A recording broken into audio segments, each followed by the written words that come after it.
शारदा कंठ करो प्रवेश। प्रभो गणेश अब कृपा करो, मैं हूँ मूढ़ अज्ञान। हाथ रखो मेरे सर पर, देव मुझे अब ज्ञान। देव मुझे अब ज्ञान, रास्ता मुझे दिखाओ। जो भक्ति में कमी पड़े उसको बतलाओ। श्री गणेशाय नमः, श्री गणेशाय नमः, श्री गणेशाय नमः।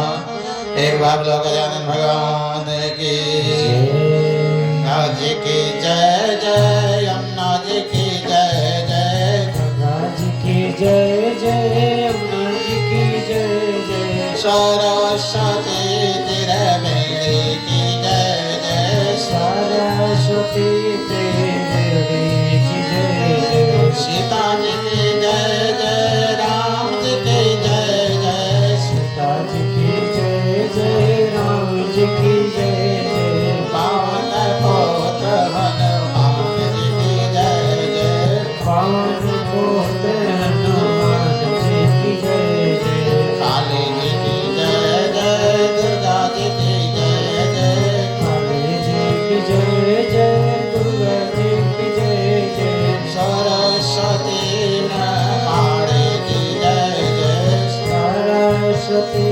ब्रह्मणे की जय जय, शिव जी की जय जय, पार्वती की जय जय, शिव जी की जय जय, पार्वती जी की जय जय, गजानन गणपति जी की जय जय, गजानन गणपति जी की जय जय, एक बार बोलो गजानन भगवान की जय हो, अयोध्या राम लला की जय हो, यज्ञ नारायण भगवान की जय हो, सवावाही देवताओं की जय हो। तो अब कथा धीरे धीरे समापन की तरफ जा रहा है। 2 दिन और शेष बचा है। सबके मन में बार बार एक विचार आता होगा कि गुरुजी पहुंचते हैं तो सब देवताओं की जय ही क्यों बुलाते हैं। ऐसा सोचते होंगे कि गुरुजी पहुंचते हैं तो सब देवताओं का जय ही क्यों बुलाते हैं। इसके बारे में हम आप लोगों से बताएंगे कि जय क्यों बुलाया जाता है। जय बोलने का मतलब कुछ और है। आप लोग इस बात को बड़े ध्यान से सुनिएगा। जैसे आप लोगों के हृदय में हमेशा जय बोलता है। किसका जय बोलता है? बच्चों का जय, परिवार का जय, मकान का जय, धन का जय, पत्नी का जय, पति का जय, रिश्तेदार का जय। यही जय हरदम बोलता रहता है। कोई भी हो जो संसार में डूबे हुए हैं, उनके अंदर हमेशा जय ही निकलता है। निकलता नहीं निकलता? तो जब हम पहुंचते हैं तो हम देवताओं का जय बुलाते हैं। क्योंकि जब आप लोगों के हृदय में देवताओं की जय हो जाए तो जैसे किसी लोटे में कोई सामान रखा हो निकल जाए, दूसरा सामान रख दिया जाए तो किसी लोटे में कीचड़ रखा हो निकाल करके गंगा जल डाल दिया जाए तो गंगा जल का लोटा होगा। कहीं लोटे में गंगा जल है, लेकिन लोटे में कीचड़ है। तो इसी तरह से हृदय में जो संसारिक कीचड़ रखा हुआ है वो निकल जाए और प्रभु का और देवताओं का वास हो जाए, इसीलिए हम जय बुलाते हैं। क्योंकि देवताओं का वास हो जाएगा। हम चाहते हैं आपके हृदय में देवताओं का वास हो जाए। संसार ने आपको दुखी कर रखा है। आज जो संसारिक लोग हैं, इनको संसार ने दुख दे रखा है और उस दुख का कारण एक ही है कि जो हमें संसार का जय हमारे अंदर है। उस जय को निकालने के लिए ये विधान हमने बनाया है कि सभी देवताओं की जय बुला दिया करें, ठीक है। लेकिन अब जय कब निकलेगा? जब हम जय बुला रहे हैं, सब सोच रहे हैं बाबा जी जल्दी जो उनका है बहुत कह देते, जाहिर घरे भूख लगी है, भोजन रखा है, या ठंडा हो रहा है, या बनाना है, तो नहीं निकलेगा। क्योंकि फिर घर का जय आ जाएगा, भोजन का जय आ जाएगा। इसीलिए उस जय को आप लोग अगर नहीं निकाल पाते हैं तो यहाँ जय बोलने का कोई मतलब नहीं, इससे कोई फायदा नहीं होगा। इसीलिए अपने अंदर के जय को निकालिए और एक क्षण हमेशा ये याद रखिए कि यह मृत्यु किसी क्षण भी हो सकती है। अच्छा, ये सत्य है या झूठा है? सही है ना? कभी भी किसी की मृत्यु, चाहे 10 साल का लड़का हो, चाहे 100 साल का बुढ़ा हो, चाहे 80 साल का हो, चाहे 70 साल, चाहे 50 साल, चाहे 30 साल, किसी क्षण कभी भी किसी की मृत्यु हो सकती है। लेकिन इसको हम भूल करके और संसार की जय बुला करके, परिवार की जय बुला करके, रिश्तेदार की जय बुला करके, धन संपत्ति की जय बुला करके अपने मन में अशांति पाल रखे हैं। मैं कहता हूँ सभी लोग निश्चिंत रहो, अशांति खत्म हो जाएगी। बस अपने हृदय में सारे देवताओं का जय बना लो। आपके अंदर का रोग जो हो गया है, आपके अंदर जो बीमारी बनी हुई है, आपके अंदर जो संसार के प्रति पीड़ा है, वो पीड़ा स्वतः समाप्त हो जाएगी। आपको किसी दवा की जरूरत नहीं है। इसीलिए सबको हम एक ही चीज कहते हैं, अपने हृदय में प्रभु की जय बना लो। आपका जीवन आनंदमय हो जाएगा और फिर आपके अंदर कोई भी अभिमान नहीं रहेगा।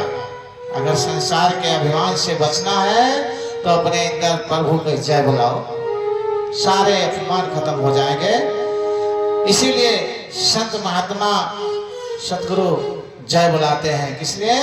कि ताकि आपके अंदर संसार का जय खत्म हो जाए, उस संसार का बजाय उस सरकार का जय हो जाए, हृदय में भगवान की विजय हो जाए, तो सभी ओर से सुख और शांति का ही अनुभव हो गया।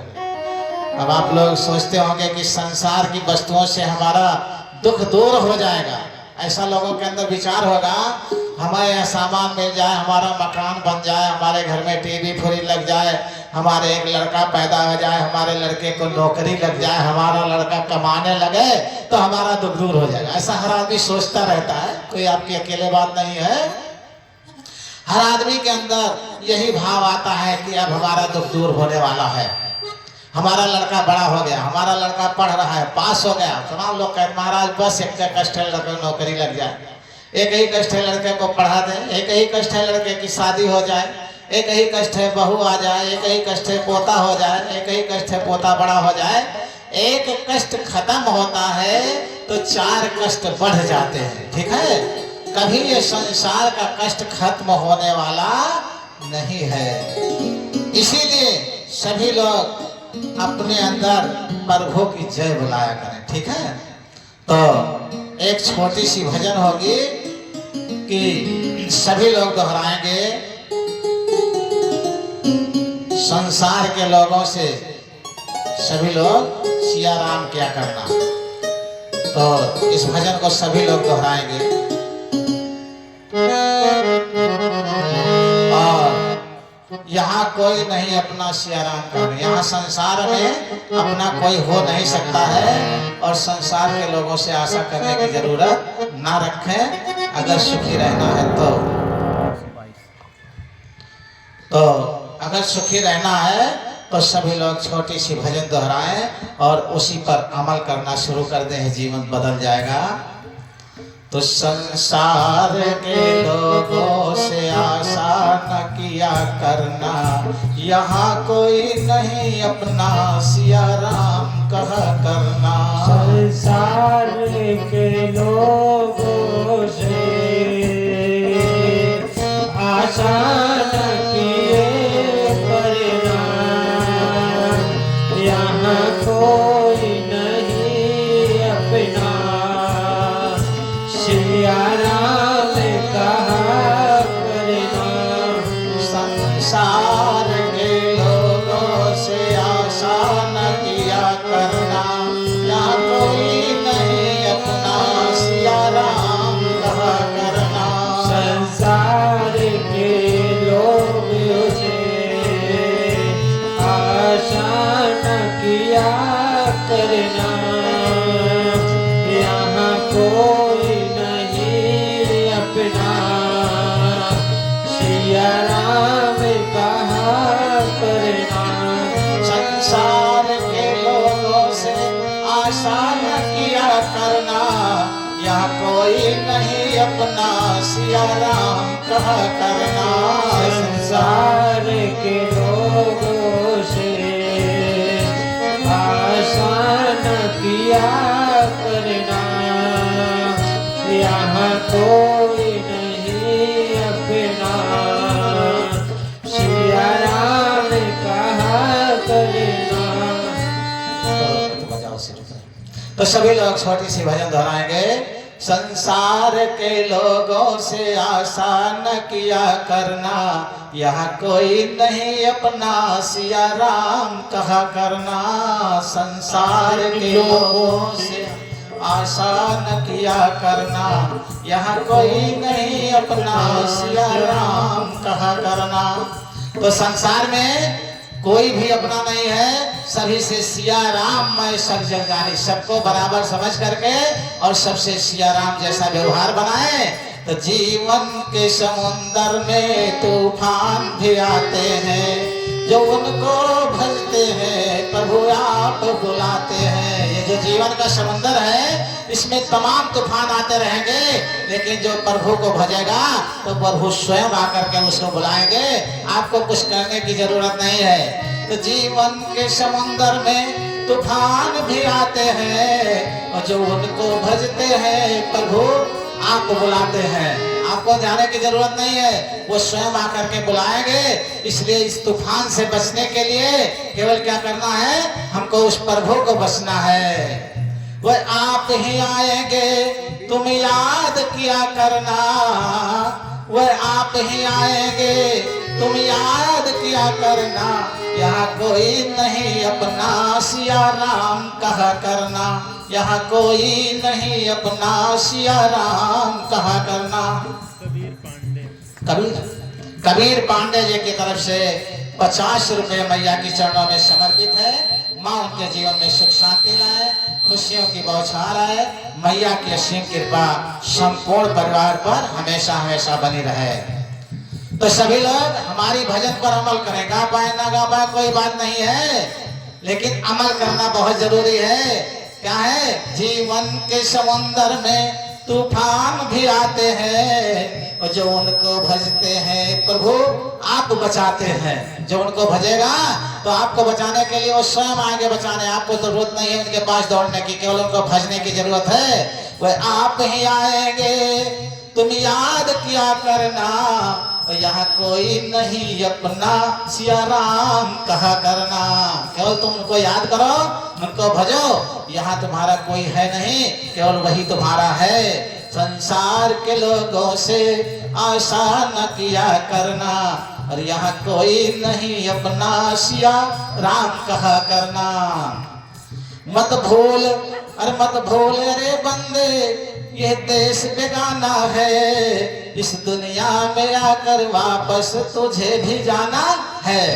ये मत भूलो कि अपना देश है, यहीं रहना है। यहाँ आए हो तो वापस जाना है, इस बात का याद कर लो, बस पार हो जाओगे। केवल याद करने की जरूरत है। मत भूल अरे बंदे, ये देश बेगाना है। इस दुनिया में आकर वापस तुझे भी जाना है। ये ध्यान रखोगे कभी संकट नहीं आएगा, संसार के दुख से बच जाओगे। अरे माया के चक्कर से दिन रात बजा करना, यहाँ कोई नहीं अपना, सिया राम कहा करना। यहाँ कोई नहीं अपना, सिया राम कहा करना। तो माया के चक्कर से दिन रात बचा करना, और यहाँ कोई नहीं अपना, सिया राम कहा करना। इस संसार में अपना साथ देने वाला कोई नहीं है तो एक प्रभु है। कौन है? वही राम है, जिसको भज करके और पार हो सकते हैं। तो सभी लोग एक बार उनका नाम ले ले तो फिर आगे सुनाते हैं। अरे रघुबर की प्राण प्रिया, भजरे मन सिया सिया। रघुबर की प्राण प्रिया, भजरे मन सिया सिया। रघुबर के प्राण प्रिया, भजरे मन सिया सिया। भजरे मन सिया सिया, भजरे मन सिया सिया। भजरे मन सिया सिया, भजरे मन सिया सिया। रघुबर की प्राण प्रिया, भजरे मन सिया सिया। रघुबर के प्राण प्रिया, भजरे मन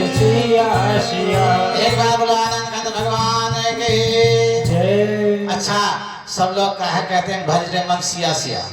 ये बताएं संसार में जितना दुख मैया सीता उठाई कोई उठाया है इस दुनिया में? एक बार मैके से ससुराल आई हैं, दो दो बेटे भी हो गए, बेटे बड़े भी हो गए, सारी उम्र बीत गई, लेकिन दोबारा मैके का मुंह देखने को नहीं मिला। जंगल में कितना कितना भटकी, सब शांतानंद महाराज जी बताते हैं, हमें बताने की जरूरत नहीं है। आजकल तो लड़की के बाप के चाहे खाने को ना हो, चाहे वो कर्जा लेकर के अगर लड़का हो गया ससुराल में तो बनता बनाना निपटाना जरूरी है, जाएंगे बहुत जरूरी है।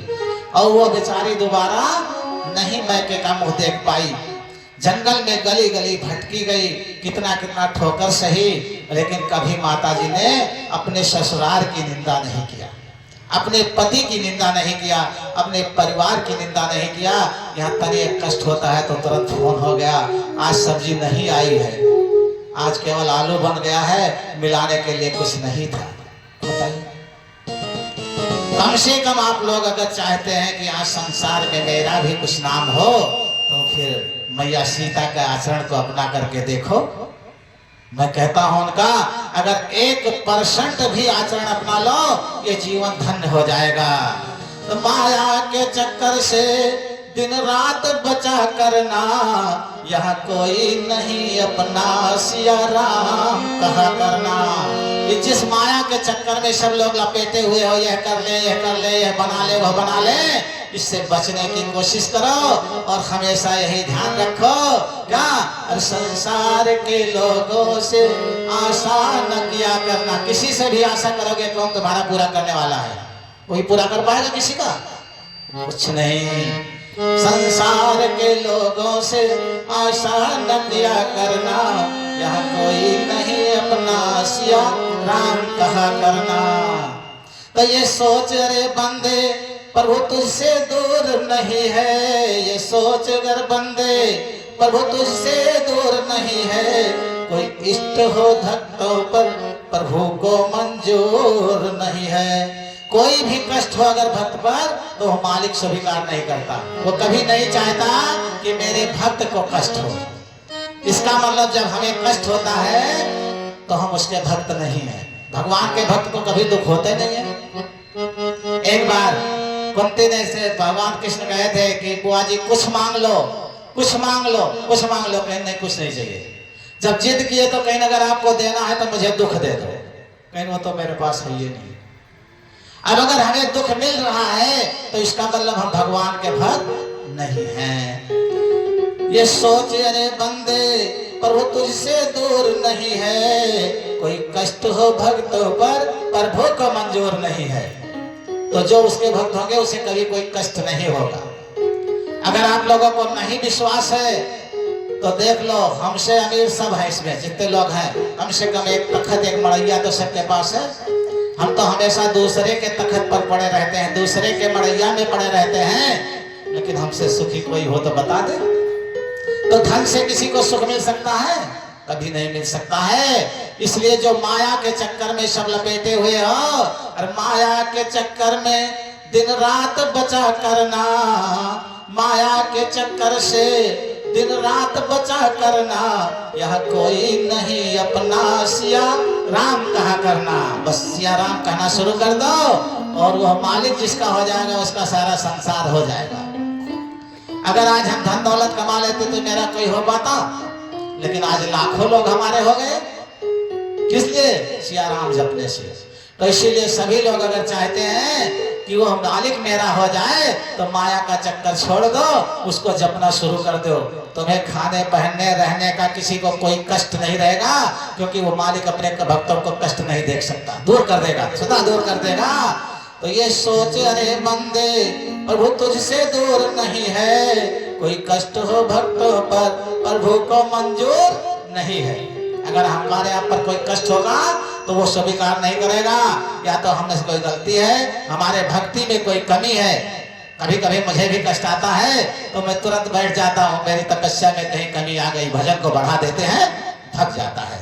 जैसे सूर्योदय होता अंधेरा भग जाता है, ऐसे भजन बढ़ाने से कष्ट दूर हो जाता है। तो कोई कष्ट हो भक्तों पर प्रभु को मंजूर नहीं है। भगवान को आता है भक्तों पर दया करना, भगवान को आता है भक्तों पर दया करना। तो भगवान इतना निराला है कि वो हम सबके ऊपर हमेशा दया कर रखे हैं। अब उसके दया से हम बाहर भगते हैं तभी कष्ट मिलता है। अगर हम दया के उसके छत्र छाया के अंदर रहेंगे तो कभी कष्ट नहीं मिलेगा। तो यहाँ कोई नहीं अपना सिया राम कहा करना, यहाँ कोई नहीं अपना सिया राम कहा करना। तो हमेशा याद कर लो, अगर सभी लोग चाहते हो सुख शांति, अगर सत्संग का लाभ चाहते हो, अगर यज्ञ का भला चाहते हो, तो समझ लो संसार में जितने संबंध हैं ये हमें पार करने वाले नहीं हैं, ये सफर के मुसाफिर हैं। कब साथ छोड़ देंगे कोई ठिकाना नहीं है। अगर इसको नहीं स्वीकार करते हो, झूठा संबंध स्वीकार करते हो, तो धोखा ही धोखा, धोखा ही धोखा, धोखा ही धोखा रह जाएगा। इस धोखे से बचने के लिए सभी लोगों के लिए एक ही दवा है कि इस मालिक की भजन करना शुरू कर दो। कहीं जाने की जरूरत नहीं है, संसार छोड़ने की जरूरत नहीं है, घर द्वार छोड़ने की जरूरत नहीं है, परिवार छोड़ने की जरूरत नहीं है, कोई काम छोड़ने की जरूरत नहीं है। केवल एक काम किया करो, भगवान का भजन किया करो बस। और भगवान का भजन कब कर सकते हो? बर्तन मांजते हो, पोछा लगाते हो, भोजन बनाते हो, खेती में काम करते हो, गाड़ी चलाते हो, हर सांसों में भगवान की भजन कर सकते हो। ऐसा नहीं सब काम छोड़कर पकड़ कर बैठेंगे मौनी बाबा बनकर तभी भजन हो पाएगा, ऐसा कुछ नहीं है। जो जैसे जिस स्थिति में हो, हर स्थिति में सभी लोग भगवान की भजन करो। संसार की वस्तुओं से हमारा दुख दूर हो जाए कभी नहीं हो सकता है। और सभी जगह अन्न का, धन का जो अभाव है कहाँ है? जहाँ भगवान का भजन नहीं है वही है। जहाँ भगवान की भजन होती वहां कहीं नहीं होता। और हम लोग जहाँ पर हैं, इतने पवित्र स्थल पर हैं, उत्तर प्रदेश, भगवान ने 3 बार जन्म लिया, तीनों बार उत्तर प्रदेश में।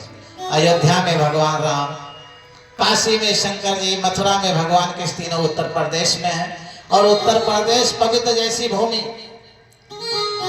तो ये भी कहा गया है कि अगर हम कहीं धार्मिक भूमि पर पाप करते हैं तो 100 गुना पाप लगता, पुण्य करते हैं तो 100 गुना पुण्य लगता है। तो इसीलिए जब हम थोड़ा सा गलती करते हैं तो 100 गुना कष्ट मिलता है, और थोड़ा सा अच्छा करेंगे तो 100 गुना फल भी मिलेगा। तो हम अच्छा करके 100 गुना लाभ भी उठा सकते हैं। हमें तो लग रहा है कि 3-4 जिले में हमारी जिंदगी बीत जाएगी, 4 जिले में जाने नहीं है, क्योंकि हमको ऐसा महसूस होता है। हमें इतना आनंद उत्तर प्रदेश जैसा कहीं नहीं लग रहा है। जिस जिले में चले जाते हैं उस जिला से जबरदस्ती लौटना पड़ता हमको, नहीं तो पता चला यहाँ से वहाँ, वहाँ से वहाँ, वहाँ से वहाँ, ऐसे बीत रहा है। तो इसी तरह से सबको कहते हैं आप लोग बड़े भाग्यशाली हो। जीवन में आप लोगों को जो मौका मिला है भजन करने का, मानव जीवन मिला है। कुत्ते, बिल्ली, भेड़, बकरिया, पशु पक्षी चाहे भजन करना कर पाएंगे? नहीं कर सकते हैं। इसलिए आज जो मौका मिल गया है भजन करने का, इसको मत गवाओ। सभी को एक ही चीज मैं कहता हूँ, संसार के सारे आभाव खत्म हो जाएंगे, किसी चीज की कमी नहीं रह जाएगी। ईर्षा, दोष, कलमश, कसाई सब भी जिसके हृदय में भगवान की विजय हो जाएगी, देवताओं की विजय हो जाएगी, उसके हृदय में फिर पराजय का नाम निशान नहीं रह जाएगा। तो पृथ्वी संकट वहां नहीं बचेगा। इसीलिए सबके लिए यही संदेश है। सभी लोगों को हम कहते हैं कि धर्म का पालन करो, सुखी रहोगे। मत भूलो कि आपके जीवन में आपको सुख, आपके जीवन में आपको सुख और दुख दोनों बांटना, ऐसा कुछ नहीं है। दुख जहां तक है, जहां तक भजन नहीं है, जहां तक भगवान का नाम नहीं, वहीं तक दुख है। जहां भगवान का नाम आया वहां दुख दूर हो जाता है। जैसे सूर्य उदय होता है तो अंधेरा दूर हो जाता है, इसी तरह से आपको कुछ करने की जरूरत नहीं है। आप केवल लोगों को सुख बांटने की कोशिश करो, क्योंकि जो हम संसार को देंगे वही हमें मिलना है। अगर हम संसार को कष्ट देंगे तो हमें कष्ट मिलेगा, संसार को सुख देंगे तो सुख मिलेगा, संसार की सेवा करेंगे तो हमारी सेवा होगी, संसार को गाली देंगे तो हमारी गाली मिलेगा, संसार को अपमान करेंगे तो हमारा अपमान होगा, संसार का सम्मान करेंगे तो हमारा सम्मान होगा। जो हम बांटेंगे वही तो पाएंगे। तो इसीलिए सबके लिए एक ही संदेश है कि सभी लोग एक ही चीज स्वीकार कर लो, और यह जो मिट्टी का खिलौना है ये मिट्टी में ही मिल जाएगा, इसे कोई बांट नहीं सकता, बचा नहीं सकता है। इसलिए एक छोटी सी भजन हो जाएगी, मिट्टी का खिलौना मिट्टी में मिल जाएगा।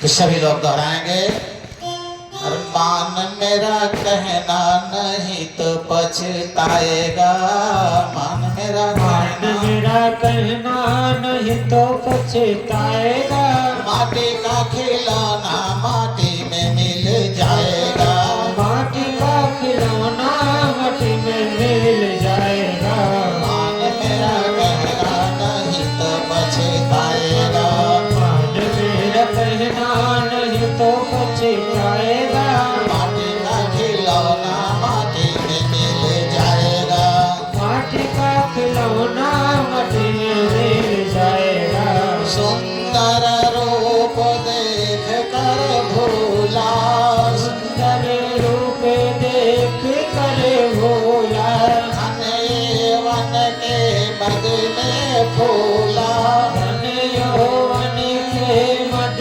में फूला, एक दिन हंसा अकेला चला जाएगा, एक दिन हंसा अकेला चल जाएगा, माटी का खिलौना माटी में मिल जाएगा, माटी का खिलौना माटी में मिल जाएगा, मान मेरा कहना नहीं तो पछताएगा, मान मेरा कहना नहीं तो पछताएगा, माटी का खिलौना माटी में मिल जाएगा, माटी का खिलौना माटी में मिल जाएगा, पत्नी पति पिता और माता, पत्नी पति पिता और माता, सखा मित्र सहोदर भ्राता, सखा एक सहोदर भ्राता, बड़े ध्यान से सुनिएगा सभी लोग,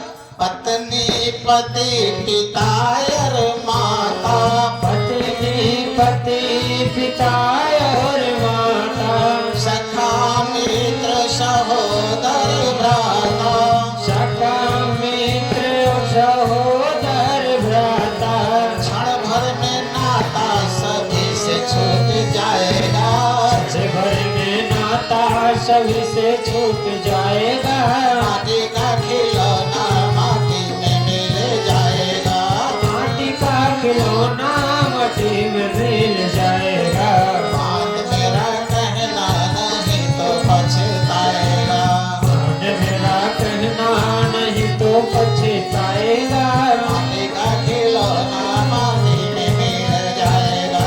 माटी का खिलौना माटी में मिल जाएगा। एक बार धर्मराज युधिष्ठिर क्या यहाँ एक ब्राह्मण आया भिक्षा मांगने, वो किसी काम में फंसे हुए थे, बहुत व्यस्त थे। कहीं महाराज जी आप कल आ जाइएगा, कल हम आपको दोना दक्षिणा दे देंगे आज के लिए, और कल आने वाला दोनों, और कल आ जाइएगा, हम दोना दक्षिणा दे करके आपको आदर सहित विदा करेंगे। आज थोड़ा हम काम में व्यस्त हैं, आज हमको क्षमा कर दीजिए। धर्मराज युधिष्ठिर जब देखे ब्राह्मण वापस जा रहा है तो भीम ने दुंदुभी बजा दिया। पूछे ये क्या बात है? कहीं आज मुझे बड़ी खुशी है, कल तक के लिए आपने काल पर विजय प्राप्त कर लिया, इसका मतलब कल तक आप रहेंगे पक्का है। धर्मराज युधिष्ठिर ने तुरंत बुलाया ब्राह्मण को, महाराज जी आप दक्षिणा लेते जाइए, हो सकता है कल तक ना रहे तो। अब बताइए इतने बड़े धर्मराज चक्रवर्ती राजा, और उनको यह ज्ञान है कि हो सकता कल रहे या ना रहे, तो जो अच्छे कार्य करना है उसको हम तुरंत कर डालेंगे।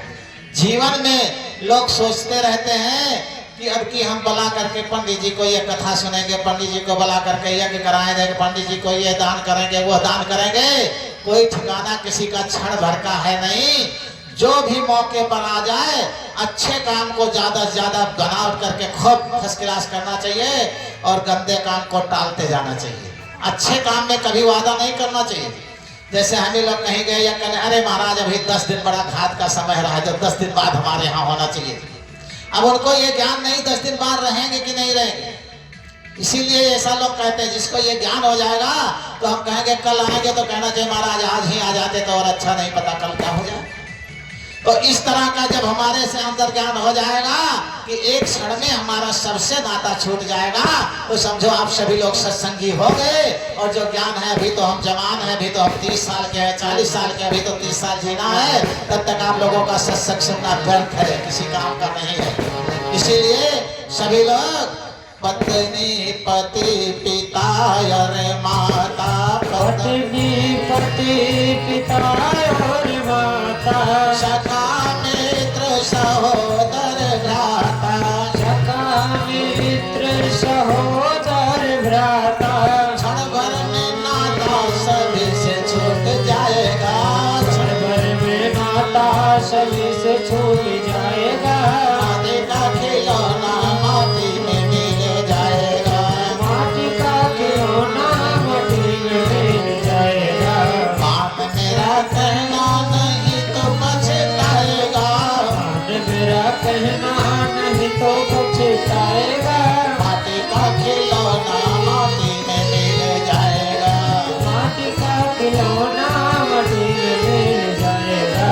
हीरा जवाहर की माला तुम्हारी, हीरा जवाहर की माला तुम्हारी, मखमल की गद्दी और रेशम की साड़ी, मखमल की गद्दी और रेशम की sari, hat PAT suit boot सब यहीं रह जाएगा, बूट सूट सब यहीं रह जाएगा। माटी का खिलौना माटी में मिल जाएगा, माटी का खिलौना माटी में मिल जाएगा। मान मेरा कहना नहीं तो पछताएगा, मान मेरा कहना नहीं तो पछताएगा। माटी का खिलौना माटी में मिल जाएगा, माटी का खिलौना माटी में मिल जाएगा। हीरा सो जन्म गवाए दियो सोए सोए, हीरा सुजन में गवाए दियो सोए सोए, अब पछतात हो दीवाने क्या रोए रोए, अभी पछताए हो दीवाने क्यों रोए रोए। महत परमहंस ऐसा जन्म नहीं पाएगा, कहते परम से ऐसा जन्म नहीं पाएगा। माटी का खिलौना माटी में मिल जाएगा, माटी का खिलौना माटी में मिल जाएगा। मान मेरा कहना नहीं तो पछताएगा, मान मेरा कहना नहीं तो पछताएगा। माटी का खिलौना माटी में मिल जाएगा, माटी का खिलौना माटी में मिल जाएगा। एक बाबूलानंद कहते भगवान की। तो ये है सच्चाई को सभी लोग स्वीकार कर ले, किसी क्षण जाना पड़ेगा, समझो सभी लोग सत्संगी हो गए। एक छोटी सी कहानी याद आ गई। भगवान कृष्ण बैठे थे कहाँ?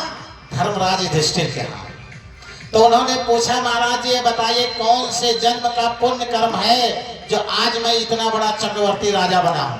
भगवान कृष्ण ने कहा बता देते हैं, आपको याद रहे। अगले जन्म में आप एक बहुत गरीब ब्राह्मण के और ब्राह्मणी के बेटे थे। जब आपके पिताजी भिक्षा लाते थे तब आपकी माताजी बनाती थी, तब तीनों परिवार भोजन करते थे। और कभी कभी ऐसा होता था भिक्षा नहीं मिलता था तो खाली पेट सो जाते थे। लेकिन संजोग से सौभाग्यवश 7 दिन तक कोई भिक्षा नहीं मिला। पिताजी जाते थे घूम कर चले आते थे। भगवान की परीक्षा लेने की समय आ गई। 7वें दिन इतना आटा मिला, कितना? 1 भौरी बनाने के लिए। और लेकर के आए, घर पर नमक रखा था। उनकी माताजी ने 1 भौरी बनाई। कौन? जो धर्मराज युधिष्ठिर चक्रवर्ती राजा इस जन्म में हुए हैं, उनके पिछले जन्म के पुण्य कर्म की कहानी भगवान कृष्ण सुना रहे हैं। जब उन्होंने पूछा कि कौन सा हमने पुण्य किया था, क्यों इतना बड़ा राजा बने, तब बताने लगे कि पिछले जन्म में जब 7 दिन तक तो माँ, बेटे और पिता भूखो रह गए, तब एक भौरी बनाने का आटा मिला और तुम्हारी माँ ने आटा बनाया। कितना बनाया? एक भौरी। और नमक लेकर के 4 टुकड़ा किया भौरी का, 2 टुकड़ा तुम्हें दे दिया बेटे को, 1 टुकड़ा माँ लिया और 1 पिता ने लिया। और जैसे भोजन करने चले तीनों परिवार, इतने में भगवान एक फटे पुराने धोती कुर्ता के वस्त्र में, बिल्कुल मैले कुचेले भेष में दरवाजा खड़खड़ा दिया। अलख निरंजन, बेटा 9 दिन हो गया कुछ खाने को नहीं मिला, खिला दो नहीं तो भी जान निकल जाएगी। तो माँ बाप तो जल्दी जल्दी खाने लगे कि 7 दिन बाद मिला है, कोई हमसे भी ज्यादा भिखारी आ गया। लेकिन बेटे ने चुपचाप तुरंत दौड़कर दरवाजा खोल दिया। माँ बाप तिरछे ताके, लेकिन बेटे ने कहा आइए बैठे चाचा जी, क्या बात है? कहीं बेटा 9 दिन से कुछ खाने को नहीं मिला, कुछ खिला दो। तुरंत बेटे ने 1 टुकड़ा दे दिया। भगवान को खाना था नहीं, परीक्षा लेना था।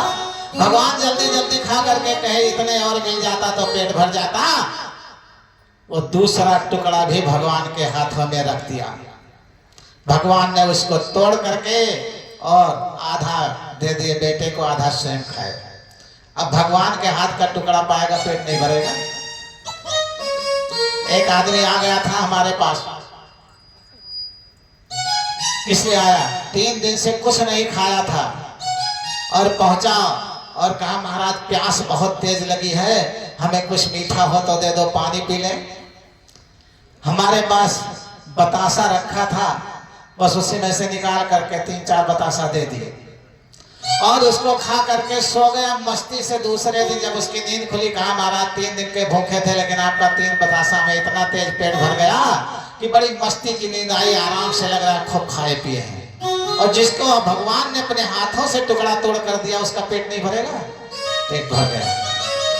तो कहे बेटा जो आपने 2 टुकड़े मुझे खिलाया था, आधा आपको वापस दे दिए थे, उसका फल यह है कि आप इस जन्म में चक्रवर्ती राजा हुए हो।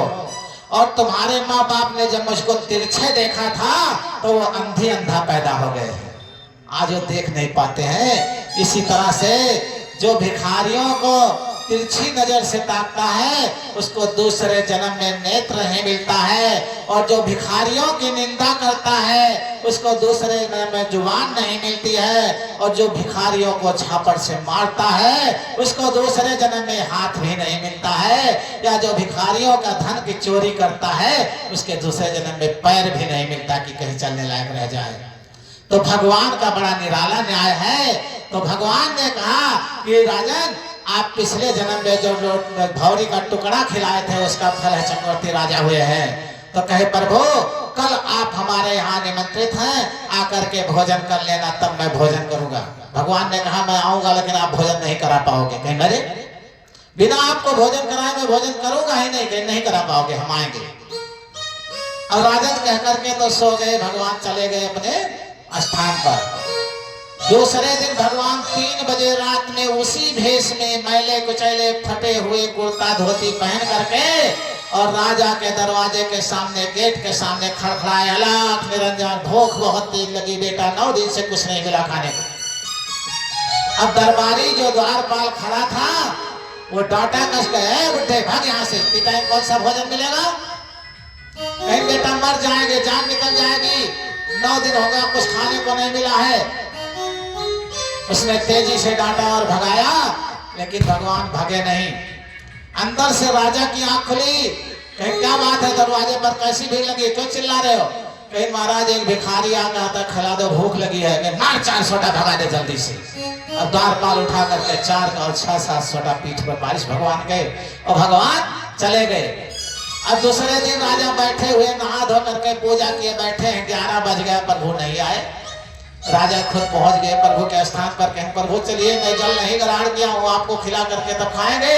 तब तक भगवान ने अपना कुर्ता पीठ का हटाए, कहे राजन देखो तुम्हारे यहाँ मैं आया था, तुम्हारे आदेश से हमारे पीठों को पेट डाला तुम्हारे पर।